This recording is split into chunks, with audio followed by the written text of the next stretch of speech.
Welcome to fandom. তো চলে এসেছি একটা নতুন ভিডিও নিয়ে। তো অনেকদিন ভিডিও বানানো হয় না, তো নতুন বছরে 2025 সালের প্রথম ভিডিও। আর সবাইকে জানাই হ্যাপি নিউ ইয়ার। সবার নতুন বছর যেন খুব ভালো কাটে। গত বছর যেইখানে শেষ করেছিল সেইখান থেকেই যেন নতুন বছরটা শুরু হয়। আর যারা ফুটবল প্রেমী তাদের জন্য ফুটবলের দিক থেকে যেন অবশ্যই খুব ভালো একটা বছর যায়। তো সেই জায়গা থেকে সবাইকে শুভেচ্ছা শুভকামনা জানিয়ে ভিডিওটা শুরু করছি। প্রথমেই আসি সন্তোষ ট্রফির কথায়। তো সন্তোষ ট্রফি কিন্তু চ্যাম্পিয়ন হলো বাংলা প্রায় 7 বছর বাদে। যদিও মাঝখানে একবার ফাইনালে গেছিল, কিন্তু শেষ মুহূর্তে কেরালার কাছে কিন্তু ট্রাইব্রেকারে হেরে সেইবার কিন্তু চ্যাম্পিয়ন হতে পারেনি। বাট পারফরমেন্স খুবই ভালো ছিল। কিন্তু তারপরে এই বছর 2024-এ একদম আনবিটেন কিন্তু সন্তোষ ট্রফি চ্যাম্পিয়ন হলো এবং 33তম সন্তোষ ট্রফি চ্যাম্পিয়ন হলো বেঙ্গল টিম।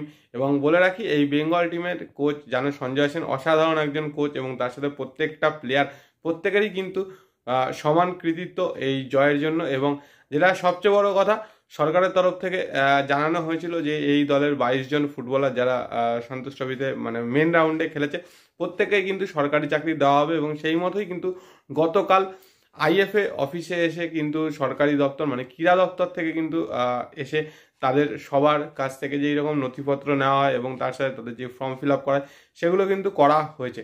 এবং প্রত্যেককেই কিন্তু পুলিশে চাকরি দেওয়া হচ্ছে। এবং সূত্রের মারফত যেইটুকু জানা যাচ্ছে, যারা মাধ্যমিক বা তার বেশি কোয়ালিফিকেশান রয়েছে তাদেরকে এসআই র্যাঙ্কে মানে সাব ইন্সপেক্টর র্যাঙ্কে নিযুক্ত করা হবে।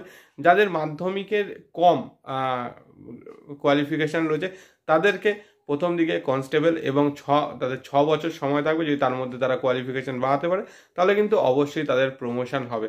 তো এটা একটা বিশাল বড় উদ্যোগ যে ঘোষণার 24 ঘন্টার মধ্যে কিন্তু প্রত্যেককে সরকারি চাকরির নথিপত্র হাতে তুলে দেওয়া হলো। তো অবশ্যই এটা ক্রেডিট আমাদের সরকারের। তো যাই হোক, কিন্তু যেটা সবচেয়ে বড় কথা, এই 22 জন প্লেয়ার যারা খেলেছে তারা যেন অবশ্যই বড় দল পায় এবং ভবিষ্যতে যেন নিজেদের ফুটবল কেরিয়ারটাকে অনেক দূর অবধি নিয়ে যেতে পারে। এবং এই বাংলা দলের যে মেন মানে যাকে নিয়ে সবচেয়ে বেশি এই মুহূর্তে আলোচনা, সেই রবি হাসদা। তো রবি হাসদাও হয়তো কলকাতার 3 প্রধানের মধ্যে কোনো এক প্রধানে কিন্তু সাইন করতে চলেছে। যতদূর খবর, ইস্টবেঙ্গল এবং মোহামেডান এই দুজনের তরফ থেকে কিন্তু অফার রয়েছে এবং যথেষ্ট ভালো অফার। এছাড়া আমি যতদূর জানি রবি হাসদার কাছে কিন্তু মোহনবাগানে কলকাতা লিগ খেলার জন্য কিন্তু অফার রয়েছে। তো সেটা দেখা যাক যে রবি হাসদা কোথায় সাইন করে, হয়তো আগামী সপ্তাহের মধ্যেই কনফার্ম হয়ে যাবে। এছাড়া বিক্রম প্রধান এবং বাকি যারা যেই সমস্ত প্লেয়ার ছিল যেমন আবু সুফিয়ান, এদের কাছেও কিন্তু বড় বড় দলের অফার রয়েছে। ইসরাফিল তো অবশ্যই মোহামেডানের আইএসএল দলে যোগদান করছে। তো বুঝতেই পারছো যে প্রত্যেককে নিয়েই কিন্তু টানাটানি চলছে। তো এটা একটা বিশাল বড় ক্রেডিট যে বহুদিন বাদে বাঙালি সমস্ত প্লেয়ারদেরকে নিয়ে দলেরা মানে আইএসএল এর দলেরা বা কলকাতার 3 প্রধান আবার নড়ে চড়ে বসেছে। তো দেখা যাক এদের ভবিষ্যৎ কি হয়, বড় দলে গিয়ে কতটা সুযোগ পায়, বাকিটা সময়ই বলবে। তো এরপরে আসি বাকি যে আপডেটগুলো আছে সেগুলোর মধ্যে। তার মধ্যে বলে রাখি, ইন্ডিয়া ন্যাশনাল ওমেন্স টিম যারা কিন্তু মালদ্বীপসের সাথে দুটো ইন্টারন্যাশনাল ফ্রেন্ডলি খেললো এবং দুটো ম্যাচে কিন্তু জয়লাভ করেছে। প্রথম ম্যাচটা গত বছর হয়েছিল, আর গতকাল পরশুদিন সেকেন্ড ম্যাচ ছিল। সেই ম্যাচটাও কিন্তু 11-1 গোলে ইন্ডিয়ান টিম জিতেছে। এর সাথে বলে রাখি আই লিগের কথা। তো মেন আই লিগ তো চলছেই, এবং তার সাথে বলে রাখি সেকেন্ড ডিভিশন আই লিগও কিন্তু শুরু হতে চলেছে। যতদূর খবর, সেকেন্ড ডিভিশন আই লিগ শুরু হচ্ছে 25শে জানুয়ারি থেকে, এবং এখানে কিন্তু 9টা দল পার্টিসিপেট করছে। তো সেই 9টা দল বলে দিই: Diamond Harbour FC Bengaluru United, TRAU FC, NEROCA FC, United Sporting Club de Goa, স্যাট টাইরুর এবং খালসা এফসি এবং চানমারি এফসি। তো এই 9টা ক্লাবকে নিয়েই কিন্তু শুরু হতে চলেছে আই লিগ 2। কিন্তু এখানে একটা বলা হয়েছিল যে এআইএফএফ এর তরফ থেকে আন্ডার-20 ইন্ডিয়ান টিমকে কিন্তু এই আই লিগ 2-তে ইনক্লুড করা হবে। তো সেটা কিন্তু করা হচ্ছে না।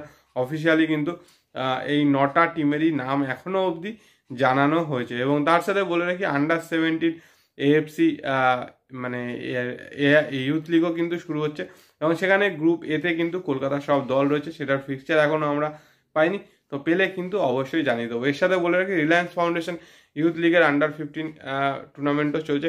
সেখানে কিন্তু ইস্টবেঙ্গল, মোহনবাগান, মোহামেডান ইউনাইটেড সবাই কিন্তু খেলছে। তো সেগুলোরও আপডেট তোমাদেরকে আস্তে আস্তে করে দেবো। সবে 2-3টে করে রাউন্ড হয়েছে, এবং ভবানীপুরও কিন্তু সেইখানে খেলছে, মানে ভবানীপুরের ইউথ টিমও কিন্তু খেলছে। তো এগুলো তো ছিল মোটামুটি অল ওভার আপডেট, যা যা আপডেট ছিল সেগুলো দিয়েছি। এবার আসি মেন ট্রান্সফার আপডেটের কথায়। তো ট্রান্সফার আপডেট নিয়ে বলে রাখি যে অলরেডি কিন্তু বেশ কিছু ট্রান্সফার হয়ে গেছে, যেরকম প্রবীর দাস কেরালা ব্লাস্টার্সে ছিল, তারপরে ইনজুরি হয়, রিহাব করে কিন্তু আবার ফিরছে। তো প্রবীর দাসকে কিন্তু officially Mumbai city FC sign করিয়ে নিয়েছে। এর সাথে বলে রাখি চেন্নাইন এফসির ইয়ং ডিফেন্ডার বিকাশ ইয়ামনাম, তার সাথে কিন্তু প্রি কন্ট্রাক্ট সাইন হয়ে গেছে কেরালা ব্লাস্টার্সের, এবং সে এই উইন্টার ট্রান্সফার উইন্ডোতে নয়, নেক্সট সামার ট্রান্সফার উইন্ডোতে কিন্তু কেরালাতে যেতে চলেছে। এছাড়া ওড়িশা এফসিও কিন্তু বেশ কিছু প্লেয়ারের সাথে কথাবার্তা বলছে, তারা কিন্তু সাইন করতে চায়, যেহেতু রয় কৃষ্ণা নেই সেখানে, একজন তো বিদেশিকে সাইন করেছে এবং ইন্ডিয়ান প্লেয়ারদের দিকেও কিন্তু নজর দিচ্ছে। মোহামেডান যেরকম মহিতোষকে নিয়ে এসছে, ইসরাফিল দেওয়ানকে সাইন করাতে চলেছে, রবি হাসদার সাথেও কিন্তু কথাবার্তা চলছে, এবং আরও বেশ কিছু ইন্ডিয়ান প্লেয়ারের সাথেও কিন্তু, মানে বাঙালি প্লেয়ারের সাথেও কিন্তু কথাবার্তা চলছে মোহামেডান স্পোর্টিংয়ের। আর বলে রাখি যেটা মোহনবাগানের তরফে, তো মোহনবাগানের তরফ থেকে এই মুহূর্তে কিন্তু কোনো রকম কোনো সাইনিংয়ের খবর নেই, কারণ ওদের যা টিম রয়েছে বা রিজার্ভ বেঞ্চ যা রয়েছে, আশা করা যায় অন্য কাউকে লাগবে না, তো ওই টিম দিয়েই হয়ে যাবে। কিন্তু ইস্ট বেঙ্গলে অবশ্যই দরকার একটা, তো যেন চেঞ্জ করতে হবে, যেহেতু তালাল বেরিয়ে গেছে এসিএল হয়ে, তো সেখানে তো একটা অবশ্যই চেঞ্জ করতে হবে, এবং তার সাথে ডিফেন্সিভ মিডফিল্ডার বা ডিফেন্ডার এই জায়গাতেও কিন্তু একটা চেঞ্জেস আসতে চলেছে। কিন্তু যদিও এখনও অবধি কিন্তু ফাইনালি হয়নি। গতকাল ইস্টবেঙ্গল অফিসিয়ালদের সাথে কোচ অস্কারের একটা মিটিং ছিল, সেইখানে হয়তো অবশ্যই কিছু আলোচনা হয়েছে। মার্কেটে তো নাম প্রচুর রয়েছে, কিন্তু কে সাইন হবে সেটাই কিন্তু দেখার। আর বলে রাখি অবশ্যই কিছু ইন্ডিয়ান প্লেয়ারের প্রতি কিন্তু রয়েছে ইন্টারেস্টেড, যেরকম অস্কার নিজে রবি হাসদার প্রতি ইন্টারেস্টেড, যদি রবিকে নেয় সেটাও একটা বড় ব্যাপার। চাকু অসাধারণ পারফরমেন্স করেছে সন্তোষ ট্রফিতে, সেখান থেকে চাকু মান্ডিকে অফার করে কিনা মেন টিমে, বা ওকে প্রমোট করা হয় কিনা সেটাও দেখার। এবং সবচেয়ে বড় কথা, যেহেতু সাইড ব্যাকের কিছুটা সমস্যা রয়েছে, তো সেখান থেকে শোনা যাচ্ছে সন্তোষ ট্রফিতে বেঙ্গল দলের সাইড ব্যাক, যে কিন্তু দুটো সাইডেই খেলতে পারে, রাইট ব্যাক লেফট ব্যাক দুটো জায়গাতেই খেলতে পারে, বিক্রম প্রধান, ওর কাছেও নাকি অফার রয়েছে ইস্ট বেঙ্গলে। তো বলে রাখি বিক্রমের কাছে কিন্তু অন্যান্য দলেরও অফার রয়েছে।